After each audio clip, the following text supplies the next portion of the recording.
السلام عليكم. الفيديو ده مش فيديو لطميات وغزة بيحصل فيها كده وفي ازدواجية معايير عند الغرب والكلام ده. الفيديو ده فيه رسالة وفيه هدف، في حاجة نقدر نعملها في ايدينا.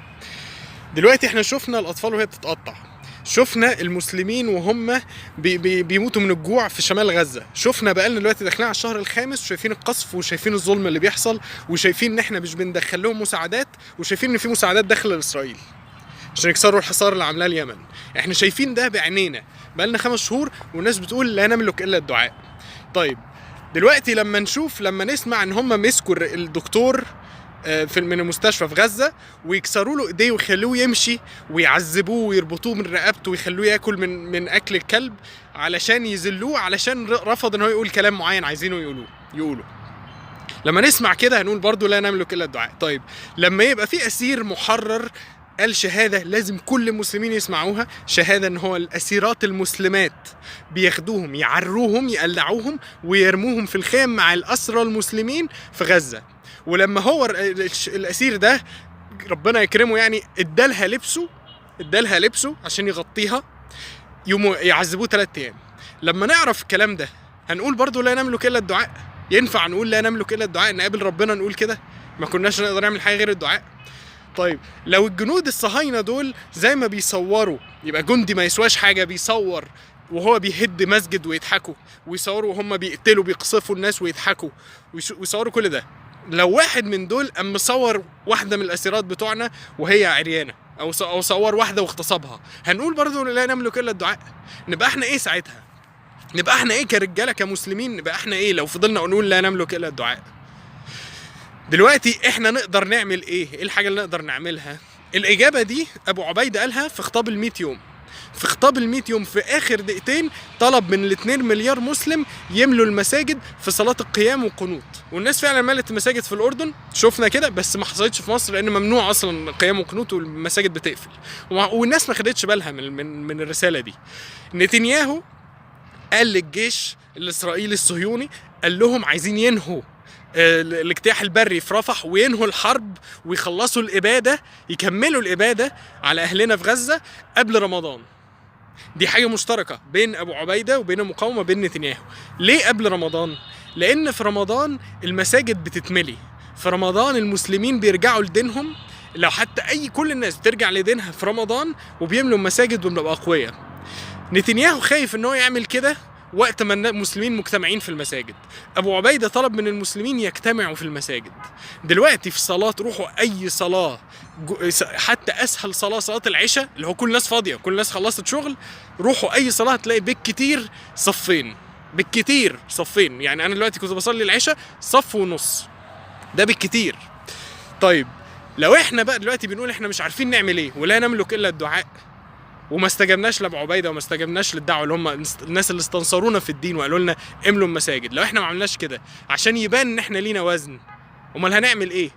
واللي بيدعموا الصهاينه واللي عندهم دياثه مش فارق معاهم اللي بيحصل في ستاتنا في غزه، ماليين ستاربكس وماليين ماكدونالدز وماليين الاماكن اللي بتدعم الصهاينه، الاماكن اللي معلنه ان هي فلوسها بتروح تدعم الصهاينه. المسلمين بقى اللي غيرانين على اهلنا في غزه واللي متضايقين بيروحوا فين؟ بنروح فين؟ بنتجمع فين؟ مش في، احنا ملناش مكان نتجمع فيه، لكن ممكن نتجمع في الجوامع وبامان، مفيش اي خطوره ان احنا نروح نصلي في الجوامع.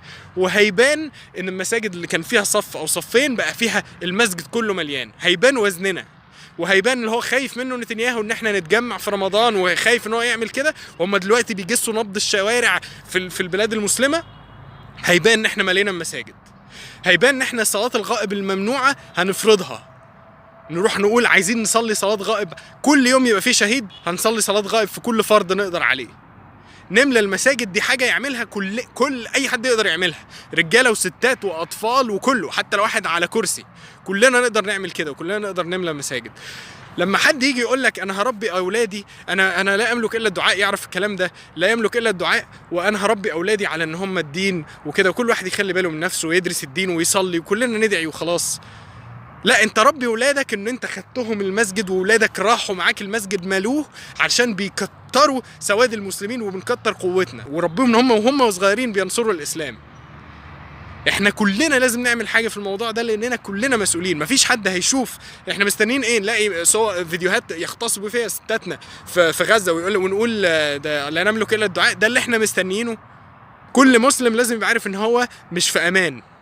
هم بيحاربوا غزه، مش بيحاربوهم عشان هم عايشين في غزه، هم بيحاربوا الاسلام. الدين الاسلامي مضر للصهاينه ومضر لكل حلفائهم. الدين الاسلامي بيحرم الزنا، بيحرم الخمره، بيحرم الربا، بيحرم العري، بيحرم القمار، بيحرم كل ده بمجرد الواحد يبقى مسلم بس بنخسرهم فلوس. احنا مضرين ليهم عشان احنا مسلمين بس. انتشار الاسلام بس، ان الواحد يبقى متمسك بدينه بس، انت كده عدوهم، وهيعملوا فيك زي اللي بيعملوه في غزة بمجرد ما يقدروا. مفيش حد في امان، مفيش مسلم في امان الا لو ساب الاسلام بقى. فهي حرب على الاسلام. ولو التفجير المساجد واللي بيحصل ده مش كافي، مش عارف ايه اللي هيبين اكتر من كده.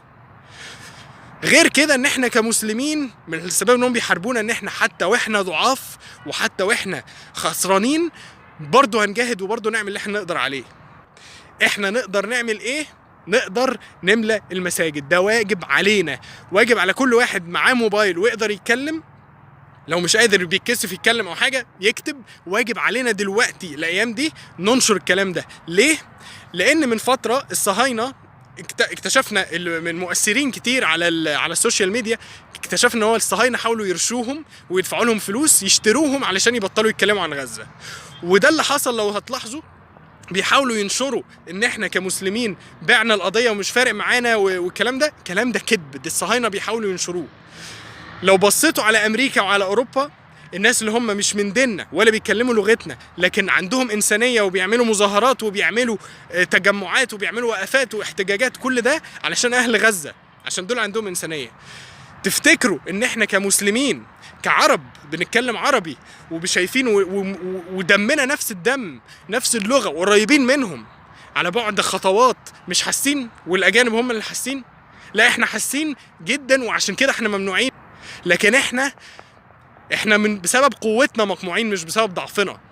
الصهاينه هم اللي عايزين يفهموا، عايزين يعملوا فتنه. هي دي الفتنه، ان الناس تفتكر ان المسلمين خونه، وكل شعب يفتكر ان الشعب التاني خاين. الشعب، اي شعب، الشعب المصري، الشعب السعودي، الشعب الاماراتي، حتى الشعب الاردني، كلنا عندنا نخوه. مفيش حد ما عندوش نخوه. مفيش حد هيبقى عارف ان ستاتنا في فلسطين بيحصل فيهم كده والاسرى يحصل فيهم كده ومش فارق معاه. كذب اللي بيقول كده، اللي بيقول كده خاين. احنا لازم ننشر الكلام ده عشان ما نقعش في الدياثه. دي دياثه، لو فضلنا ما بنعملش اي حاجه انا بنقع في الدياثه. فاحنا لازم كل واحد يقدر يعمل حاجه يعملها. نملأ المساجد، نظبط منبهاتنا ان احنا كل صلاه هننزل نصلي في المساجد وناخد معانا ناس.